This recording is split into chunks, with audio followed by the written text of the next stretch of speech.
नमस्कार विद्यार्थी मित्रांनो, 6 डिसेंबर 2023 रोजी महसूल व वन विभागाचं आलेलं जे परिपत्रक आहे तर त्याच्या संदर्भातला अपडेटेड व्हिडिओ मी तुमच्यासाठी घेऊन आले आहे।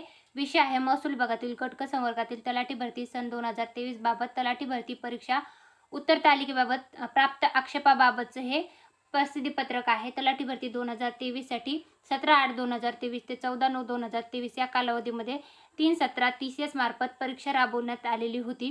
त्या परीक्षेची जी आक्षेप नोंदवण्याची तारीख होती 28/9/2023 ते 8/10/2023 पर्यंत मुदत दिली होती। त्यानंतर TCS कडून एकूण 2831 प्रश्नांसाठी 16,205 आक्षेप उमेदवारामार्फत नोंदवण्यात आलेले आहेत। सदर आक्षेपापैकी एकूण 146 प्रश्नांसाठी घेतलेले 9,072 आक्षेप TCS कंपनीकडून वैध ठरवण्यात आलेले आहेत। सदर आक्षेपाबाबत केलेल्या कार्यवाहीची माहिती खालीलप्रमाणे प्रसिद्ध करण्यात येत आहे।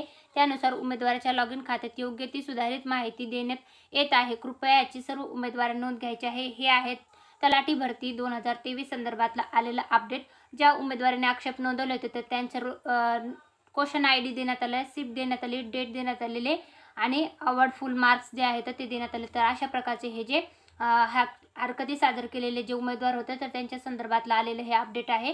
महसूल व वन विभागाची जी तलाठी भरतीची एक्झाम झालेली आहे त्याच्या संदर्भातलं। धन्यवाद।